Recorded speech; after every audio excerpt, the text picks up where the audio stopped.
Good evening. Um, Welcome to Iron Dog Books, situated on Musqueam, Squamish, Tsleil-Waututh, unceded, I should add, territory. And you could even say stolen from, but that might get us in trouble. Um, my name is Rolf Maurer. I'm the publisher at New Star Books. I'm really grateful to Kara and Hillary here from the Great Iron Dog in East Vancouver, as I say, hosting Perry Bulwer's Vancouver launch for Misguided, his new book about his life in the Children of God, aka the family.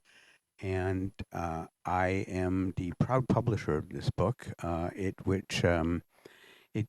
came to us as a old-fashioned over the transom kind of over the e-transom kind of submission, and it caught my eye immediately because of a personal resonance.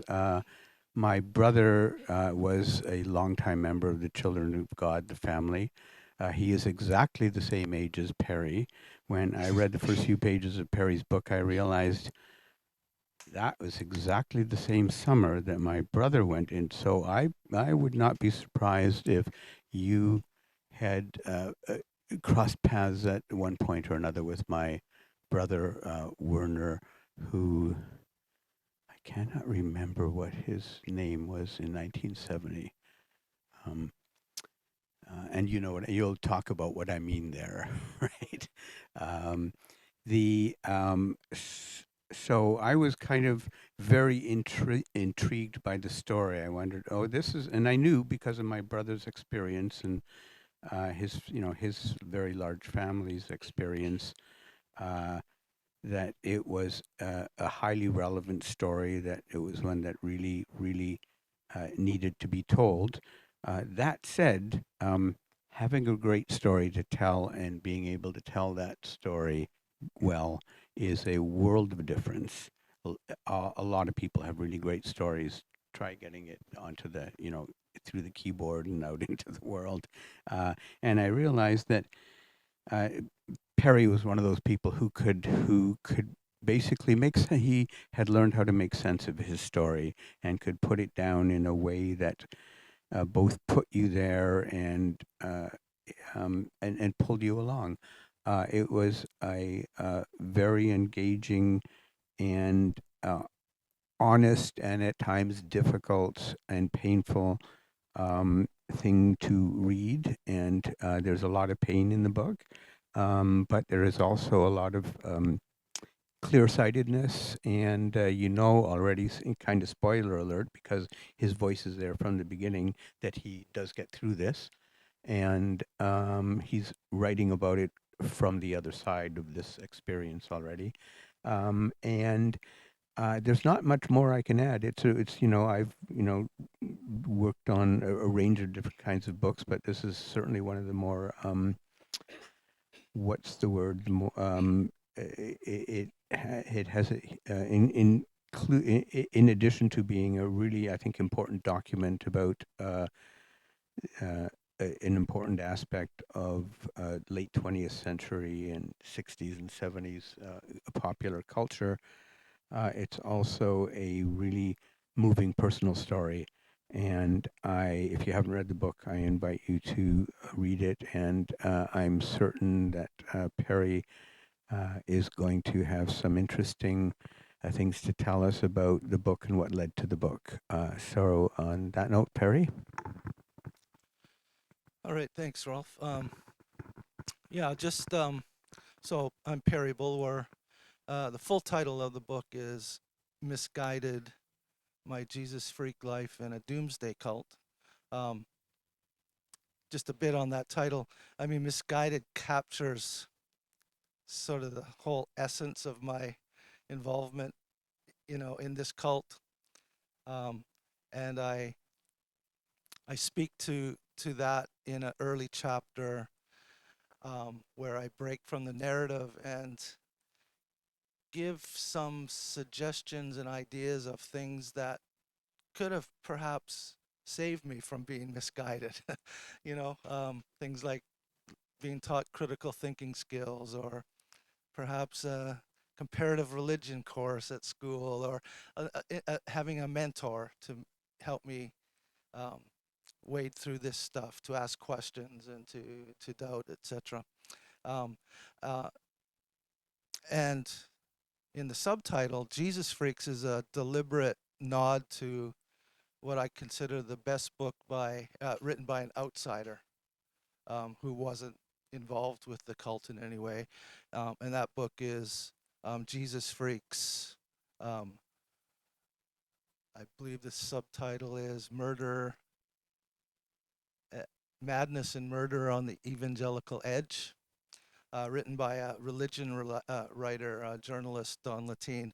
And it's a very succinct story of a major development in the cult, the murder suicide that made headlines around the world. It's the most accurate book I've read by an outsider.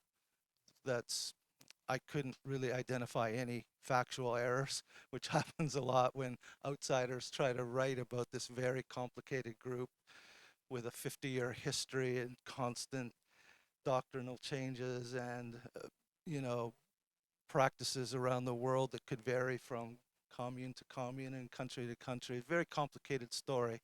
And that complication is also partly why I and many other cult survivors from this particular group, but others as well, have a difficult time telling their story. It's so complicated to explain to outsiders this strange world, and I'd get bogged down so often. But I want to go back to something Rolf mentioned about his brother and the process of submitting my manuscript to different publishers. Um, I had and I'll talk more about the writing process that I went through, but I had this really strong compulsion always to write this book since I left the group in 1991. And I needed to write it first for myself, just to get the stories out of me that were troubling me. And then secondly, for my own personal family, because they just um, didn't know. And I had a hard time explaining to them my story. So I thought the best way to do that was to write it. And so I was first and foremost writing it for them. Um, and I decided I was just going to write it without seeking an agent um, or even thinking of the publishing process. I just needed to write the story. And once I felt comfortable with the story, I'd then start shopping it around. And again, I knew I didn't even try, I didn't make submissions to agents.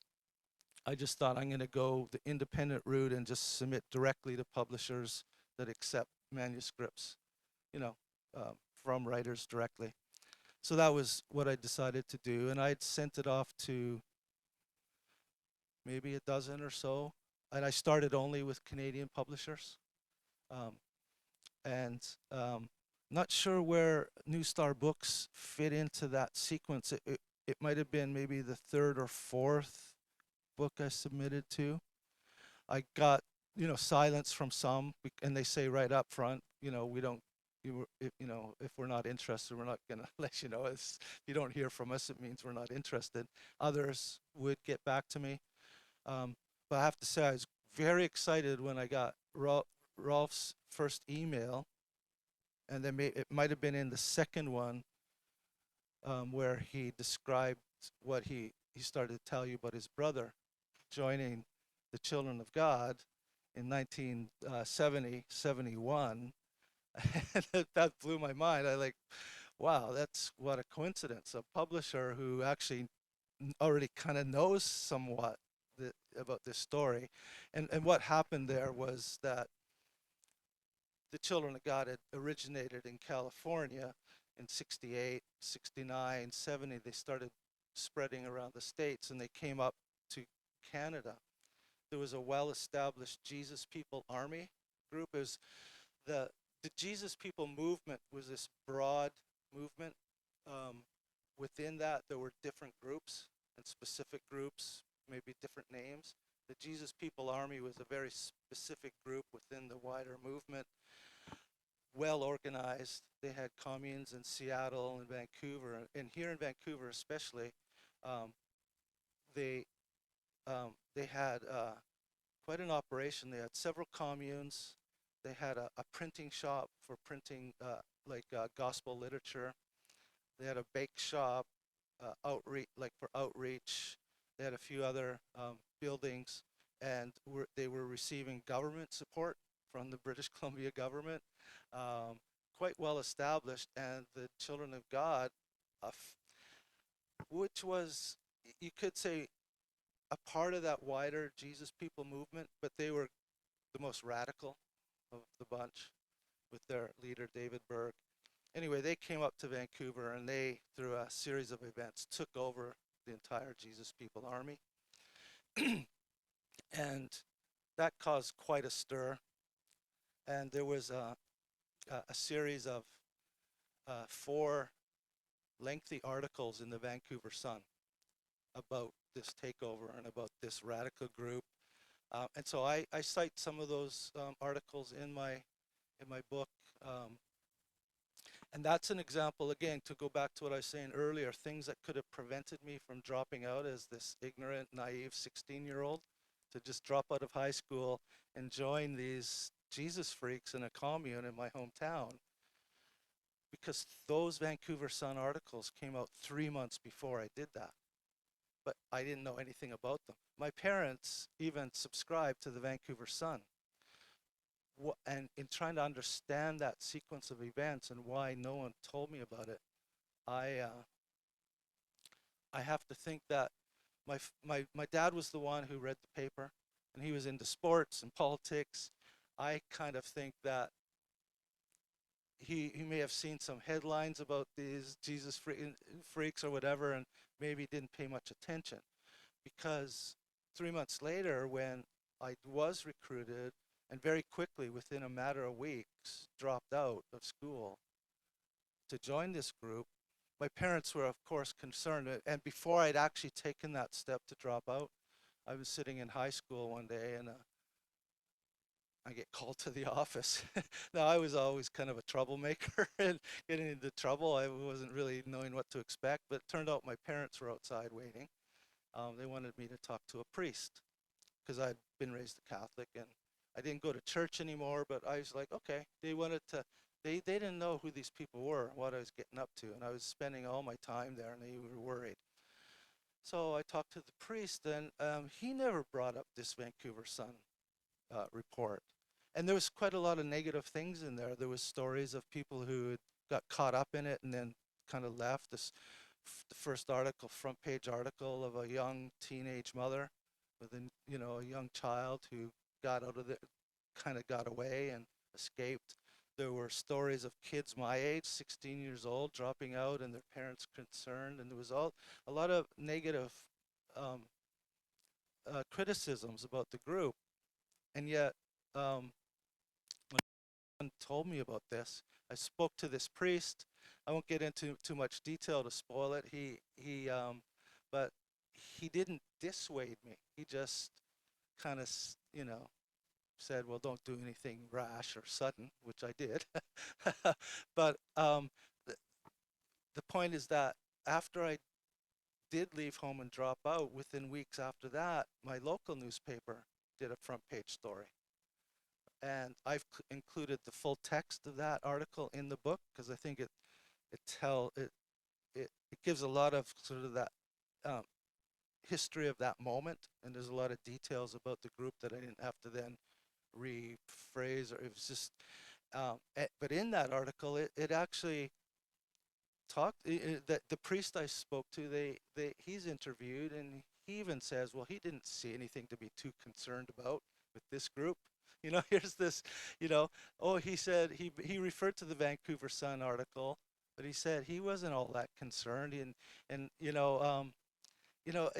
was like a golden moment there where somebody could have spoken up and said, wait a minute, maybe think twice, read this, um, here's what these people are saying. Would it work? I don't know. But I was just sort of, I mean, there's even in that series of articles, they quote a United minister um, who actually praises the group and says, well, they're young people, they're just fervent for their love of Jesus, and it was like nobody saw the dark side. And so here I was, 16-year-old. I just got caught up into it, and so I ended up in this group. But I don't want to give too many spoilers and ruin the story and let you discover that for yourself. I'm wondering if I might just skip um, to the not to the end, but to maybe speak more about the writing of this story, so that I don't uh, like ruin it for you.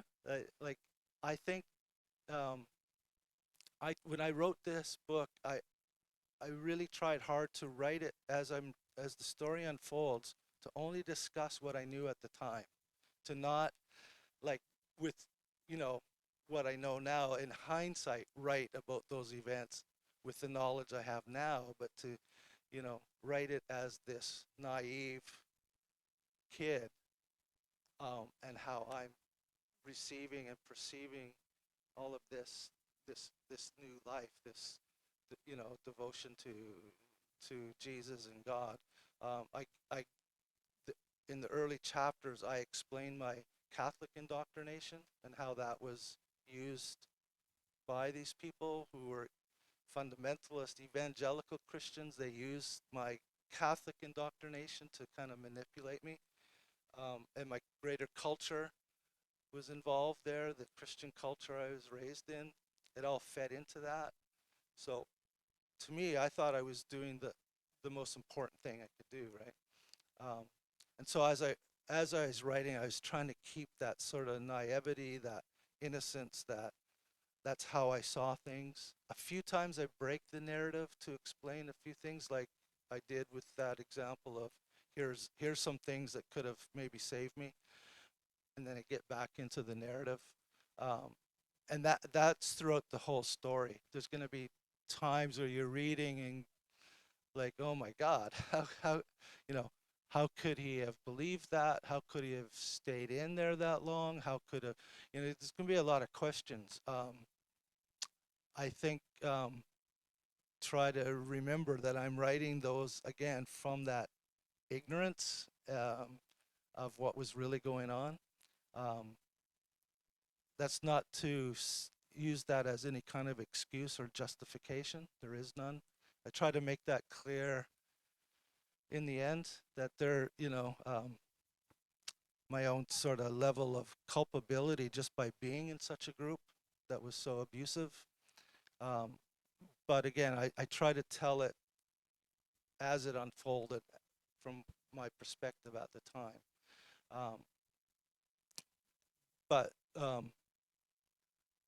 and this is, I think, I've seen this with other cult survivors, not just from this group, but because I've been very involved now in this cult survivor community, not just from the Children of God, but from other cults. And I've read a lot of survivor stories, and there's a lot of similarities. And one of them is this, a lot of people have this desire to write their story because it's so unusual. I just came out of this bizarre, strange, weird world. Like, you know, people got to know. And I did that from like within months of leaving. So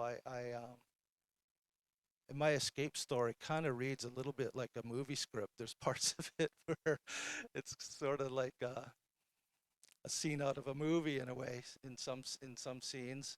Um, but almost immediately when I arrived, like this story starts in Port Alberni on Vancouver Island, so I returned back there, and you know, it was a 19-year period of my life, um, that I was involved in this group.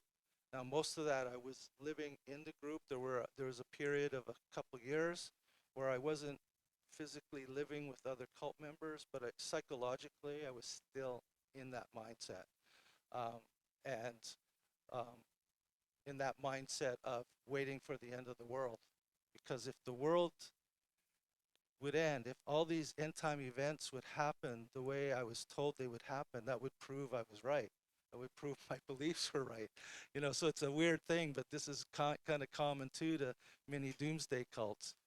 You actually are cheering for the end of the world. You want World War III. You people now looking at events going on in the world are hoping this blows up because that proves their beliefs were right all along. So it's a very weird kind of place to be in, a state of mind. Um, and that was me during those couple years in the middle of the story. But when I finally did escape, that was, you know, um, that was it. I mean, I almost was tempted to name one of the chapters in my book. What's that famous saying George Bush screwed up? Fool me once, shame on you. Fool me twice, shame on me. Because those 2 years I was not physically in it, but I went back to it, believing the promises that things had changed. So and there's a part of me that's ashamed of that, which is a common feeling for a lot of um, first generation cult survivors like me, people who actually join the group. You feel a lot of shame for those kind of things. So when I finally broke free in 1991, summer of 1991, and that was my final decision. That was it. I knew that it was over, and I immediately wanted to write it. Like I act, I was living with my mother, collecting some welfare to get by those first few months. Going, well, now what do I do? I just wasted 20 years of my life. I'm in my mid 30s. I own nothing. I have no education.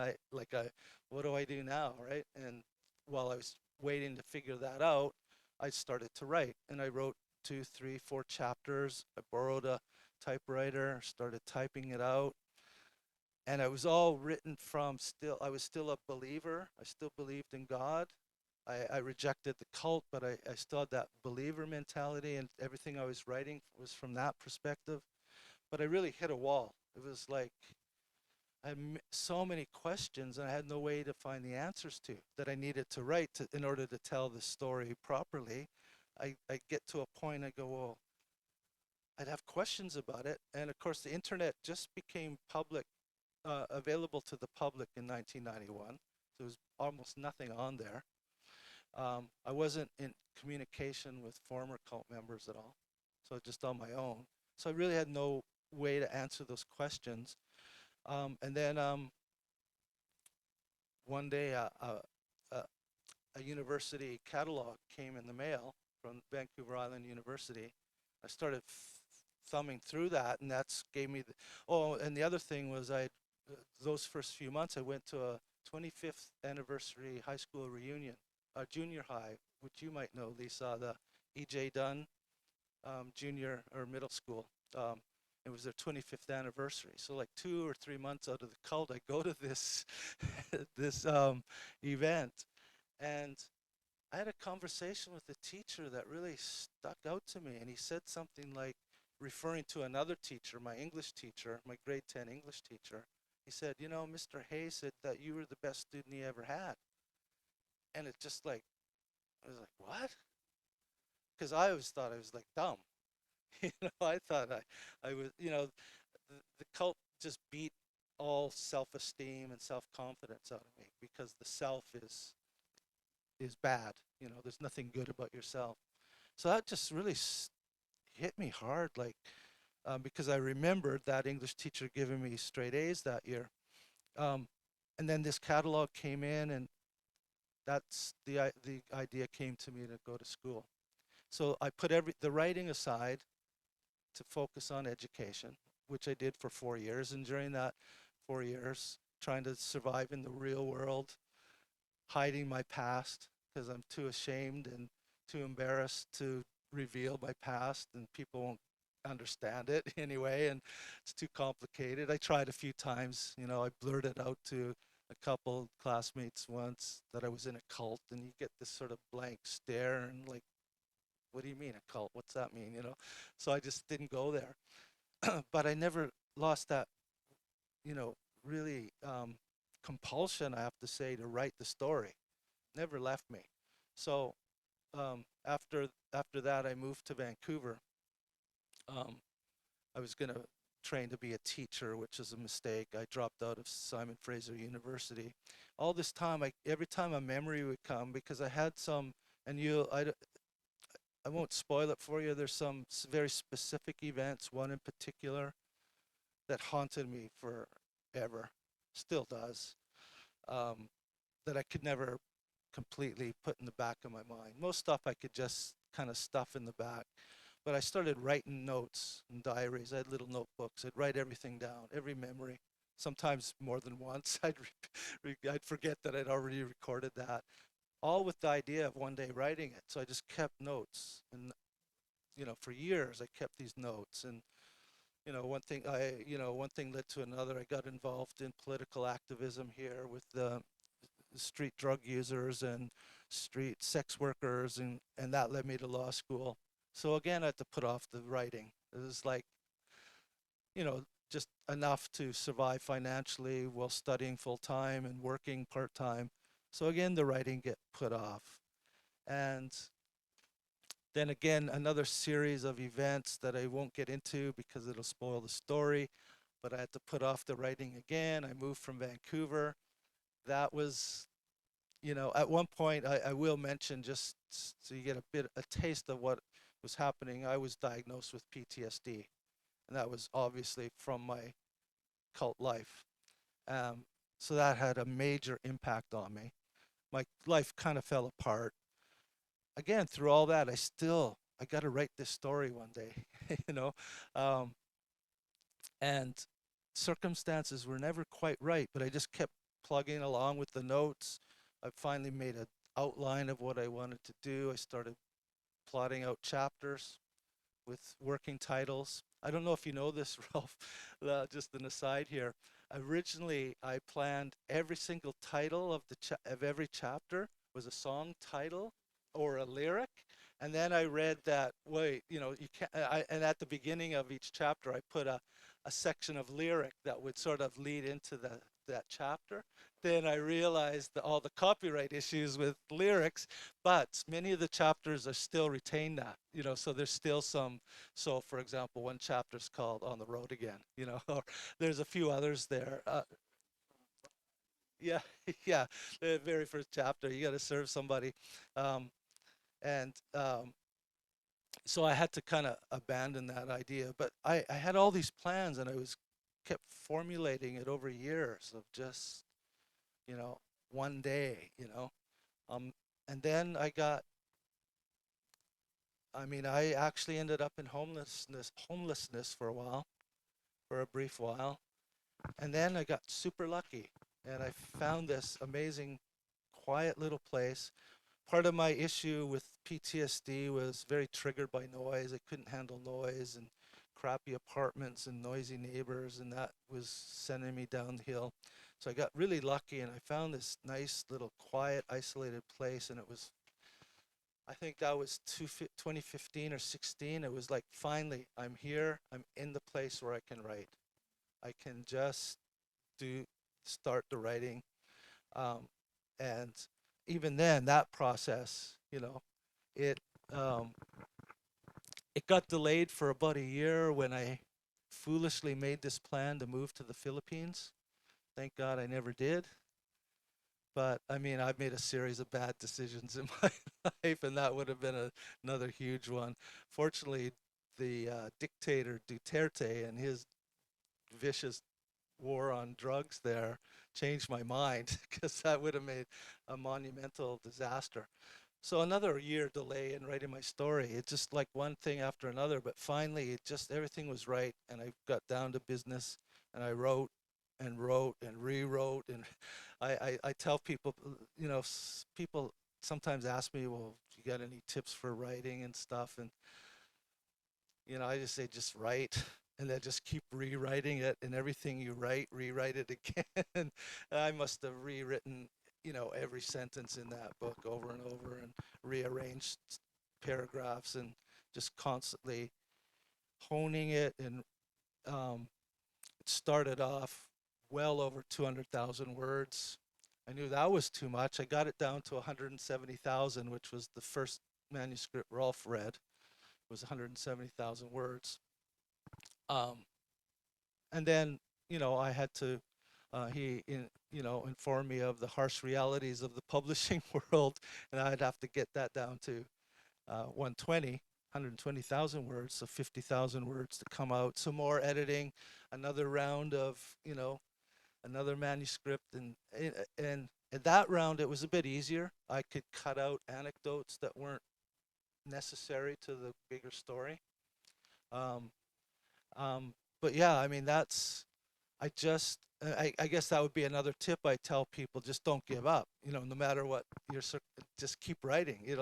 Because somebody asked me at the book signing in Port Alberni, how long did it take you to write the book? And I said, well, a bit facetiously, I said, well, 31 years.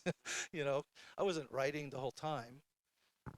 But that I just had this need, whether it ever got published or not, I just had to write it.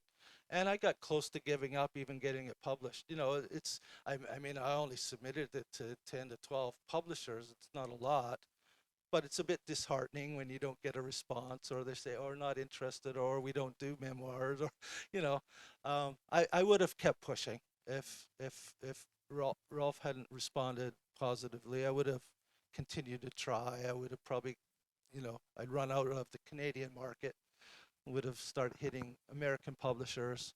Um, I probably would have kept going. But I mean, the biggest achievement was just getting it written. I gave the draft to my mother to read, and sister, so that, at least that achieved my first two goals: write it for myself and write it for my family.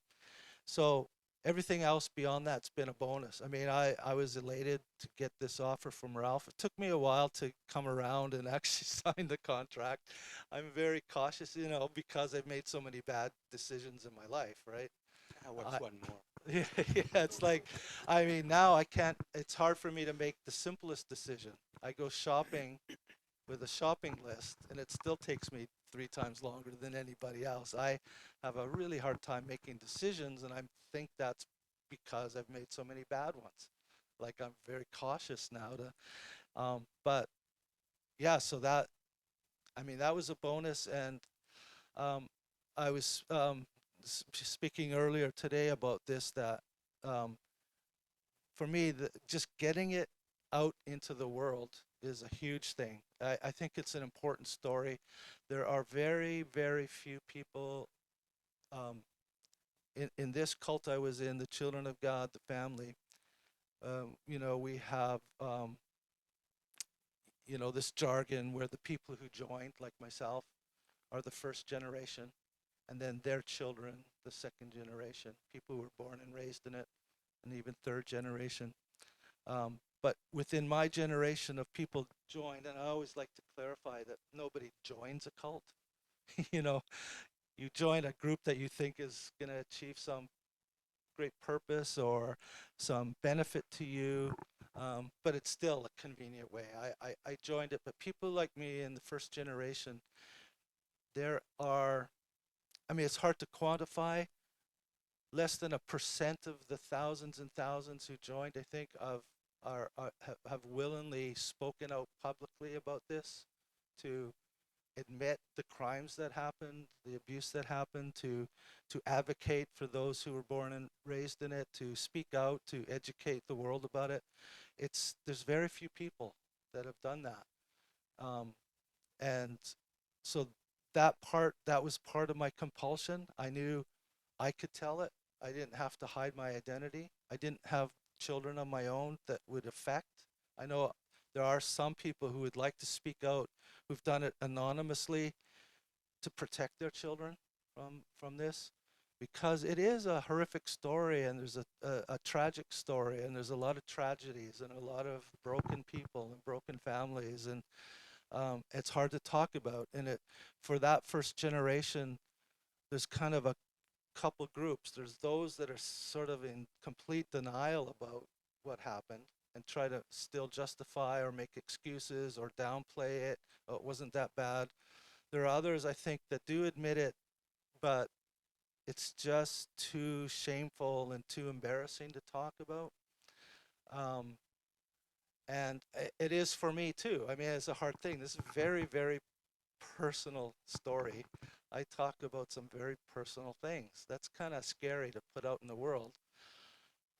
But that was part of my compulsion too. I had to tell it, and I tried not to hold back, and just be as honest as I could. And again, at each point of the story, from the perspective of what I knew at the time, until I get to the end, into the very end chapter, and then I try to, um, also in the epilogue, quite important, I try to then speak from what I know now and kind of wrap up the story of the cult itself. And I think that's an important part. Another thing that makes this memoir a bit unusual from most memoirs is that it is loaded with endnotes. I think there's something like 400 endnotes, and and maybe that's partly my lawyer training. You know, I wanna cite everything and source everything, but I also was writing this not just for the general public to understand, but keeping in mind the academic world, the scholars who study, um, these kinds of groups, you know, sociologists and scholars of religion, um, and I talk about some of that in the book, the schism between in that academic world between academics who believe survivors' stories as credible stories and those who reject it as lying apostates who are what I call cult apologists who make excuses for these groups in the name of religious freedom, um, which is, and on that issue, I think, um, a reason why I put a preface there, a one-page preface citing a section of the UN Convention on the Rights of the Child. I wanted to put in readers' minds, keep in the back of their minds, um, this issue of religious freedom and how it applies to children, you know, and that, you know, and I include a quote from the U.S. Supreme Court that basically says that, you know, parents have a right to make martyrs of themselves, but they don't have a right to make martyrs of their children. And that's what happens in the story. And as it unfolds, I wanted to keep that in mind. And so for that, all those endnotes, I cite everything. Um, I I was told, uh, Professor Stephen Kent, who's now a retired sociologist at the University of Alberta. I consider him the top expert on this particular cult. He's studied many other cults too, widely respected and known around the world. Um, he provided a blurb, promotional blurb for the book. It's in the book. He contacted me after he read it because I've been in communication with him for years, and you know he's provided information to me and stuff, and I thought it was a great honor. He said something to the effect in an email. He says, "Well, he said I've learned stuff, Perry."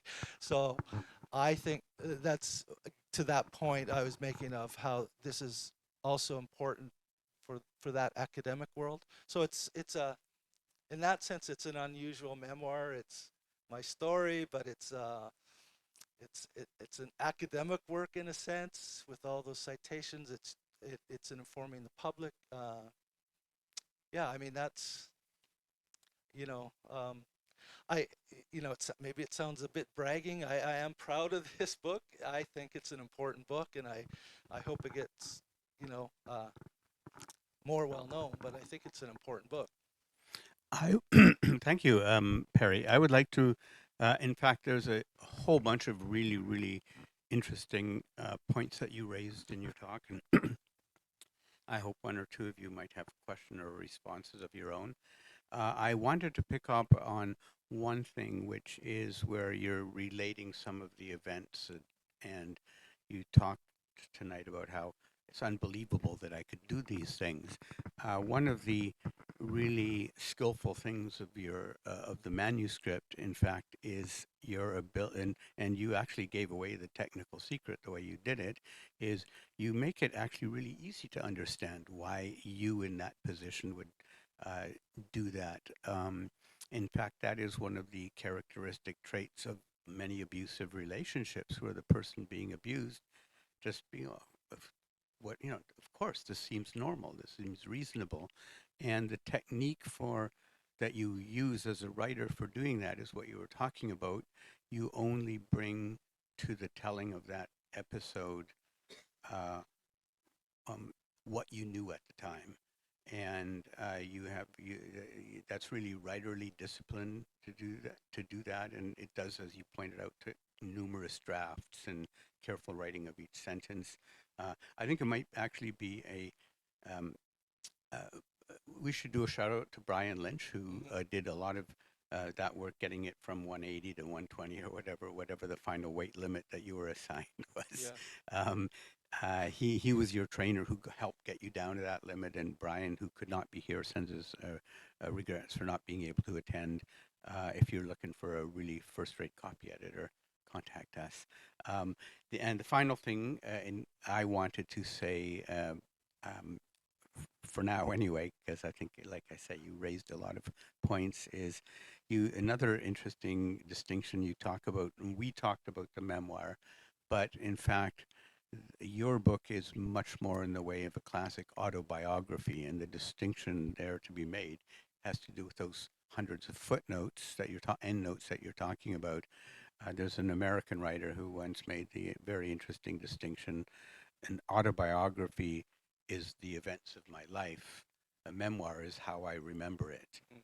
And it's a lot more about what happened, and the kind of the coolness of the tone, which you must have learned at law school. It actually heightens the effect. But I will stop there because am, perhaps one of you have a question or a comment or.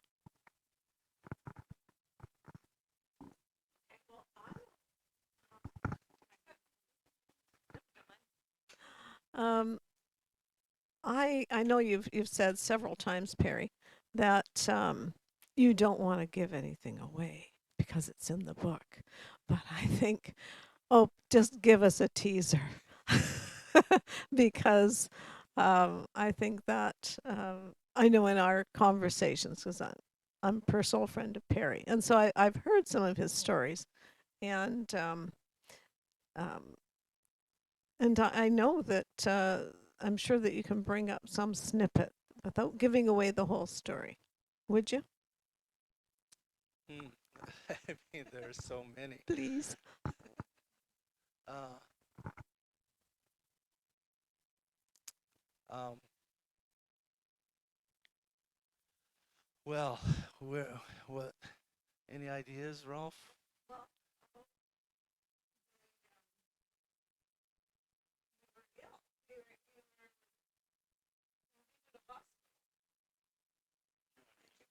Oh, you mean when I was in the cult? You mean?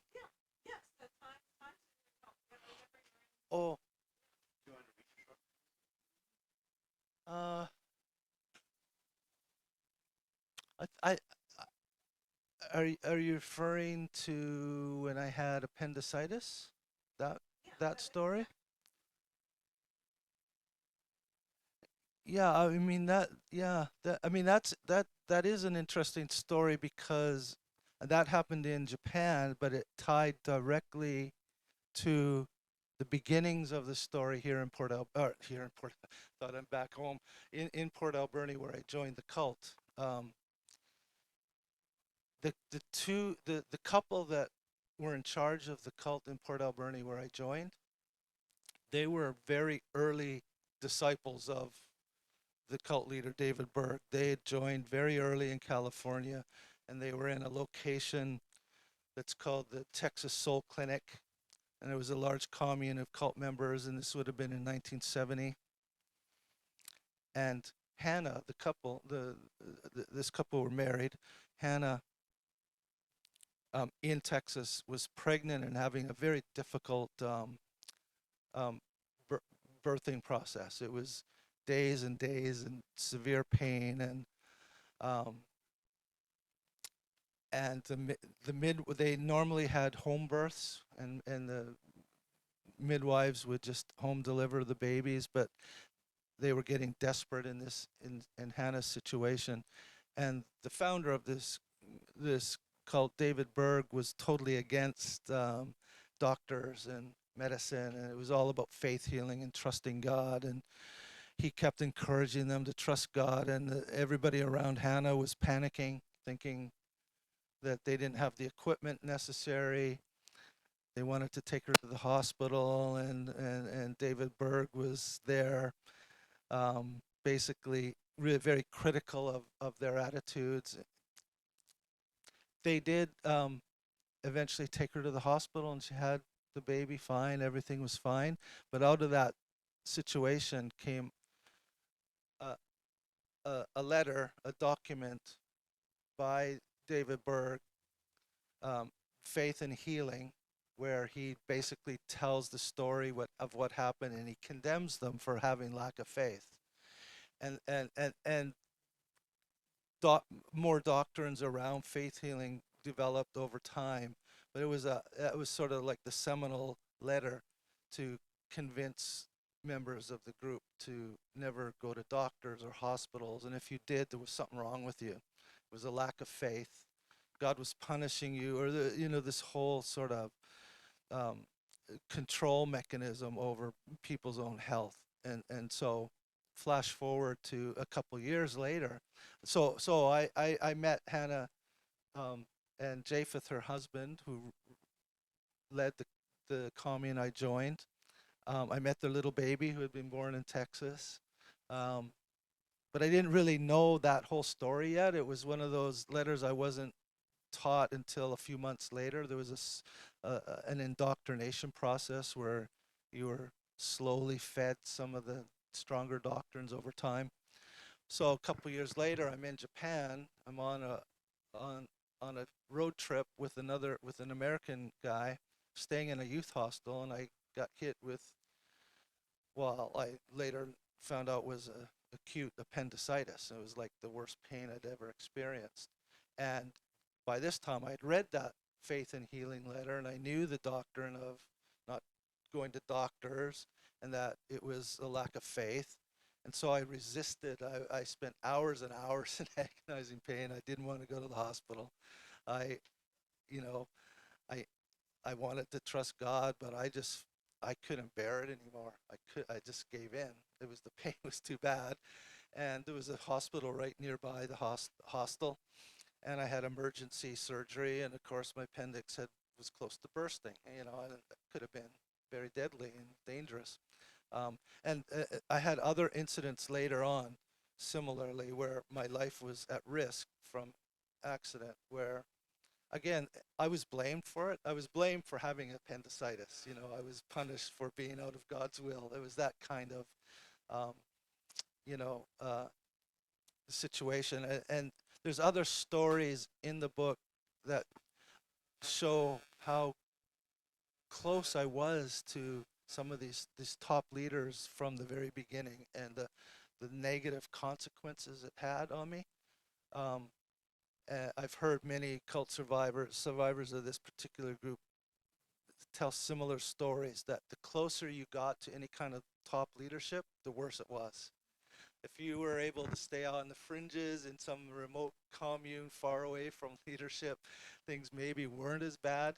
Although there's the other side of that, was when there's no supervision like that, some kids got it really bad in those situations. But yeah, I mean, that's an example of the cult's control over me. But there was actually even worse things that happened than that. I mean, and that was bad enough, but that's an example of the kind of control that, when you're in that closed mind, that closed society, and they have control over your life psychologically, spiritually. Um, that's where the abuse comes from, because they can get away with anything. They can do anything because you are obedient to them, right? That's your whole belief system. Um, so I guess related to that is the difficulty of getting out of that. And that's so a big part of the story is how I recovered. When I was writing this, I really wanted to give readers that know nothing about the cult experience, I wanted them to understand how how did this naive kid get involved in that? Like, how does that happen? Like, how, like, so I go carefully through the whole indoctrination process as it happened to me. But then I also, and then the result of that indoctrination while I'm in the group, but then I also carefully go through the the process of undoing that indoctrination, of overcoming it, of of recovering from that, and the difficult process that is, because you have and this goes back to my point about how so many of the first generation don't want to deal with it and face the past. It's hard. It breaks you when you look and have to admit to yourself that you lived a lie for decades, that it was all a lie, and not just a lie, but that lie harmed so many people. That you have to, that taking that on and admitting that's a hard thing to do, and a lot of people just don't want to go there. They will suffer other ways by living in denial, um, but I couldn't do that. I made some decisions that affected um, my career, because I did become a lawyer, called to the bar, and I'm still registered with the Law Society as a retired lawyer. But I had to make some decisions that cut that off, that career off, because I couldn't live with myself if I lived in denial. And, I had to take the consequences of going public and being honest about this. So yeah, I went past what you were asking about, but again, it comes back to the writing process and how, what I wanted to achieve with this book, so that readers understood that whole process from beginning to end. How does somebody get into it? And then I kind of end the book in the epilogue with, I use the phrase cautionary tale. This is a cautionary tale. Don't, don't, don't get sucked in like I did, you know. And hopefully I've provided some ammunition for people that they could,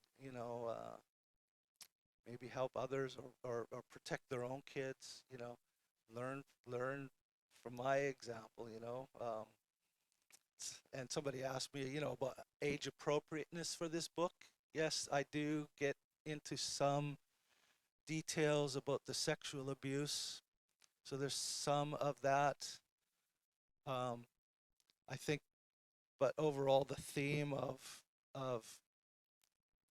the indoctrination process, how to protect against, con artists and charlatans, and you know, I think that's important for young people. I told somebody recently that if somebody had given me this book, but written by someone else, but essentially this book, before I met the children of God, maybe this would have really armed me with ammunition to fight their, you know, recruitment techniques. It would have given me ways to question and to doubt, like I didn't have that kind of stuff. But it's, so that's all.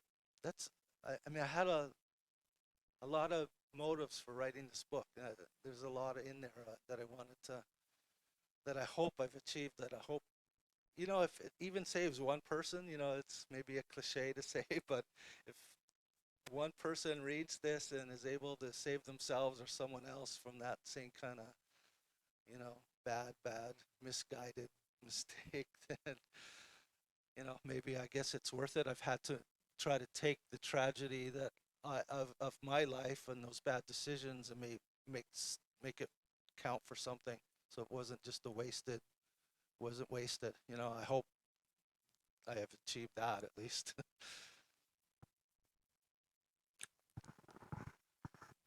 Thank you, Perry. Does anybody else have a comment?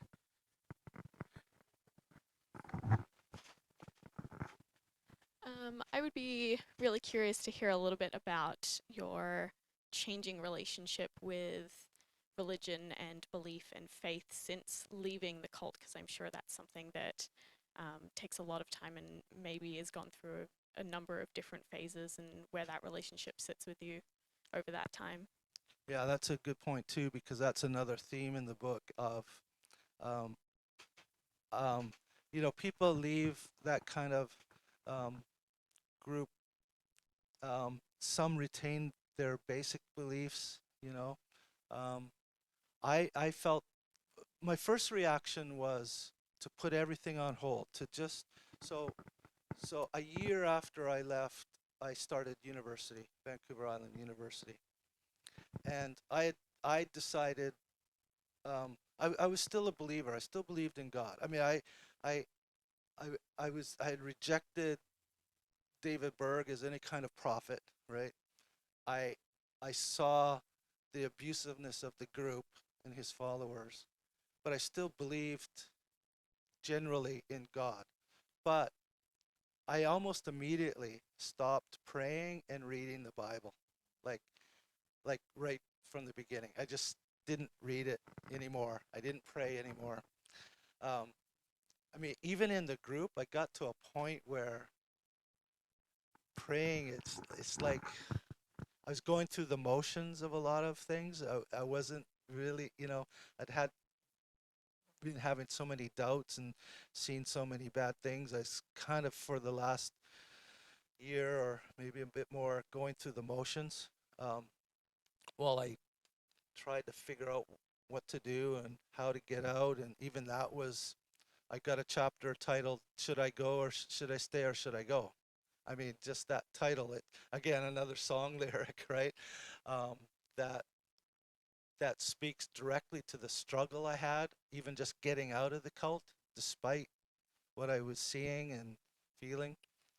So I stopped, those beliefs right away. And then something happened.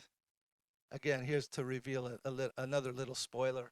When I started university, just that first semester before things got really busy, before I realized how much work's involved, and I was what they call a keener student. I was going into debt first time in my life, and I was going to go to every class and do every assignment, and not, I was going to, right? So before I realized how busy it would get, I happened in the library to just glance at this bookshelf, and I saw this title called God is Red. And I went, what? God is Red? And um, what an amazing book, because I got it off the shelf and I looked at it and oh, I got to read this. And it was the first time in my life I'd ever read anything that criticized Christianity. I'd never even heard voices of people, of atheists, or if there were unbelievers in my life as a kid and teen, I didn't know because they didn't say anything, and maybe it was not polite to criticize somebody's religion or to express their own unbelief, because I never heard a voice like that. And that's another thing that could have maybe saved me, was if there had been any unbelievers who just quietly took me aside and helped me question the indoctrination I had in the church. Maybe that could have saved me so much. But anyway, I read this book, and it was written by a very well-known, well, I know now, a very well-known indigenous activist, lawyer, American Indian lawyer. Wrote many, many books on many subjects, and this was God is Red was a critique of Christianity from an indigenous perspective. And I was like blown away, like, wow, you can actually criticize the Bible and you can challenge it, and there's this whole other way of looking at it. That just was an eye opener. And so, um, and that actually helped, although it wasn't part of any of my studies, that actually gave me a way through, because I did a double major in English literature and liberal studies. And in all of my classes, um, I started applying my knowledge of the Bible in a critical way. So I would analyze like English literature with my knowledge of the Bible. And actually, we only read the King James Bible, and that language, the Old English language in that Bible actually was a benefit for me at school, because I could understand Shakespeare the way a lot of my classmates just couldn't, like, because the language was so familiar. But I remember writing a lot of essays that I was examining my beliefs through my studies, and I put it right into my essays. And so that at that point, um, I remember making a conscious decision. I'm just going to suspend my belief. I didn't become an unbeliever overnight. I said, I don't know what I believe. I don't know enough yet. I'm going to study, focus on studies. I'll put aside what I believe or don't believe for now and just wait. But it was again in that same university, and I believe it was probably in the third year when I actually, for the first time, read Char- uh, Charles Darwin on the origin of species. And again, just like God is read, that book blew my mind because in the cult, it was fundamentalist Christian biblical literalism. The book of Genesis was literal. The world was literally just 7,000 years old. In my King James Bible, there's a note beside the first verse in Genesis, in the beginning, and a little note with the date 4004 BC. In other words, the world's only 6,000 something years old, literal. And that's what we were taught and I accepted that in the group. I accepted those teachings, but honestly, there was many things that created cognitive dissonance in my head, which is a common thing for people in cults or abusive relationships or anything. It was a struggle for me to accept that biblical literalism, but I did. I believed it because I was told that's the truth, but it was hard. It was hard, like some of those stories, to think that they were literal. It was just, so I believed it because I was told I had to, and Berg was really strong on that. Evolution is a lie. The big lie, it's the big lie, is evolution. Because and I go through this in the book. I set out why he believes that, and basically that, he came down right down and said, like, if you don't believe the Bible is literally 6,000 years old, if you don't believe the book of Genesis is literal, then then you then you're not a believer. You don't believe in God. Like the truth rests on that, and all the sciences are false. All the scientists are phony. They're lie. It's all. So I always struggle with that. Where are we hearing that today? Yeah, I know. There's so many examples, but it was reading Darwin. I was like, he made it like it was crystal clear. Oh, here's how it could happen. This is how the evolutionary process could happen, and it made so much sense. He even ends his book, with, and I put the last paragraph of his book. I quote that in my book just because it just captures it. It's like this makes so much more sense. This explanation of the world, you know, makes so much more sense than evolution ever did. And that was another crystallizing moment where I went, yes, that was like, I think I describe it as an aha moment. That, okay. And that gave me a way to like totally, completely reject all of those Christian beliefs that I had that were reinforced even before the cult. When I remember um, my Catholic priest that I was an altar boy under, when the movie, what was the movie? The Bible in the Beginning. I don't know if you've ever seen that, but it opens up with a sequence of creation, and it's like a 10-minute sequence of, swirling molten lava and just this like it's supposed to depict, I guess, the creation of the world, and then immediately after is Adam and Eve in the garden, right? And so, and my Catholic priest, Catholics don't read the Bible themselves. Not any Catholics I knew. You're supposed to get that knowledge from the priest, right? He actually told me, he never once ever encouraged me to read the Bible, but that movie came out and he was like, you got to go see this movie, Perry, right? So that's another example of how the wider culture I was in reinforced my beliefs. But so Darwin was just like, and from that moment on, I started to um, totally reject it and began, you know, I don't know if I can pinpoint that as the moment I stopped believing in God, but it must have been the catalyst. And I, it just, and that was a sense of relief that cognitive dissonance I had around that issue just melted. It was like, no, I don't have to make sense of those Bible stories, Noah's Ark and all this nonsense. Like it just, I could breathe again. And it was like, and then I sort of, e- what I considered myself, at first I was sort of, well, I'm an agnostic, and then later I'm an atheist, and where do I fit, and what's the right label?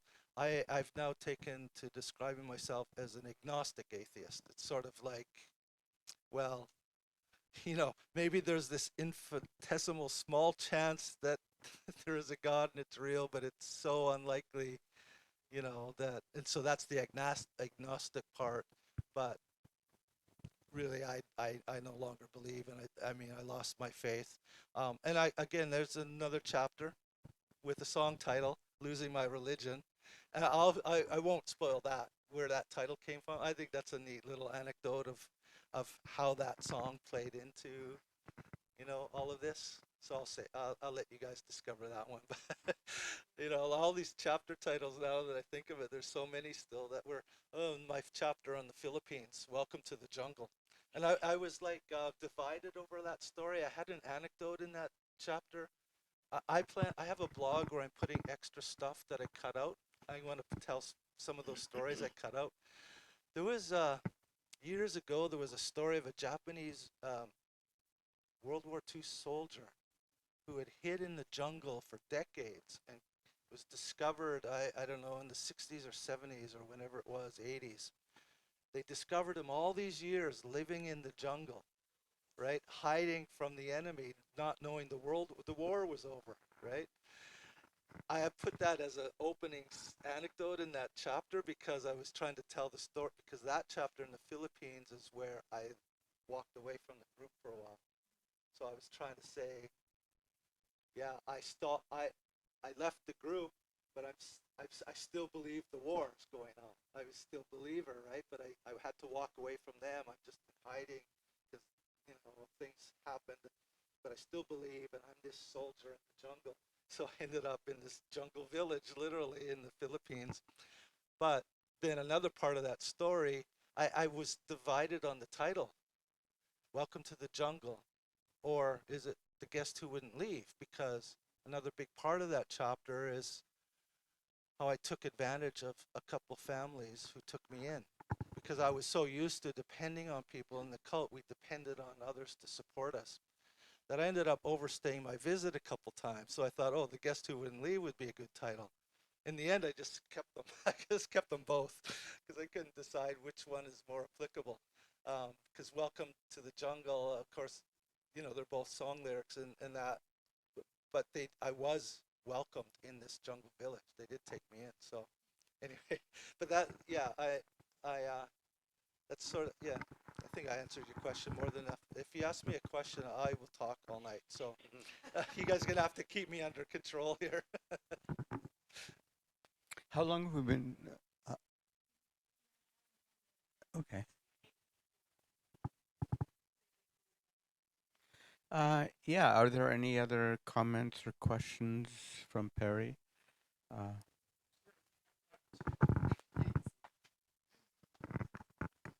Hi there. I found it a really, really fascinating narrative, having been in grade 11 with Perry, although we didn't know one another in Port Alberni. And so I found the sections about Port Alberni really interesting, and the business of, leaving Port Alberni to join a cult, or joining a cult in Port Alberni. So, I mean, I have a quick question, which is, why were those people in Port Alberni? Like, what were they doing there? How long were they there?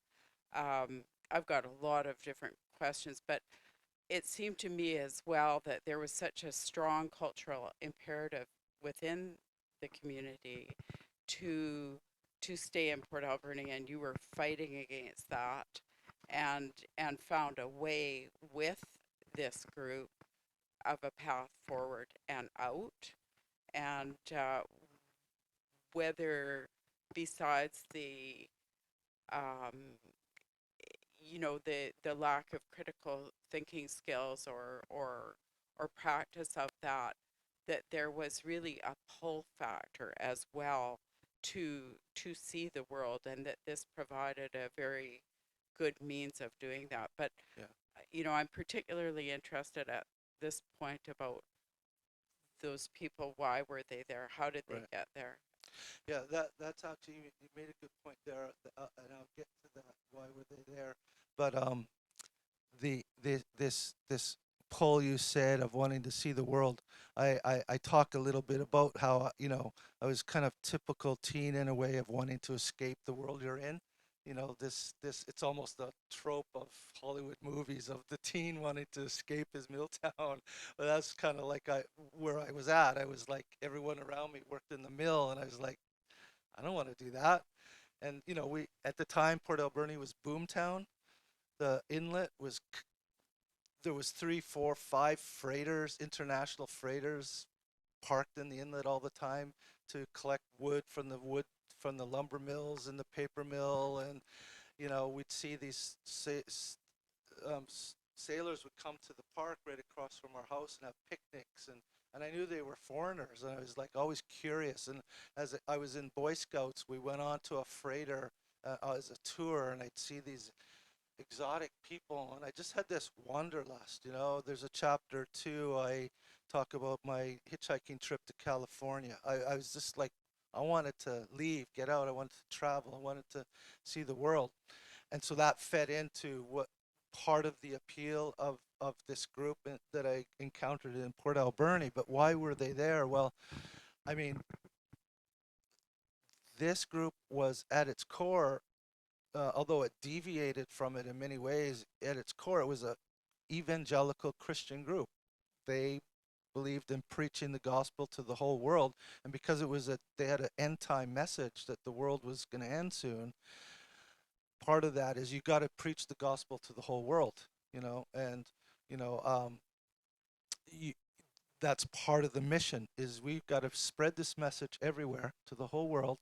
And so they were just on the move constantly, always moving, setting up communes in cities. So at that particular time, when they took over the Vancouver Jesus People Army, they just spread all over BC. There were communes on Vancouver Island, in Port Alberni, Nanaimo, Victoria. Um, we did road trips all over. I talked about one of the road trips we took to Long Beach to witness to the hippies on the beach in Campbell. So we were all over Vancouver Island, and other towns in BC, spread across Canada.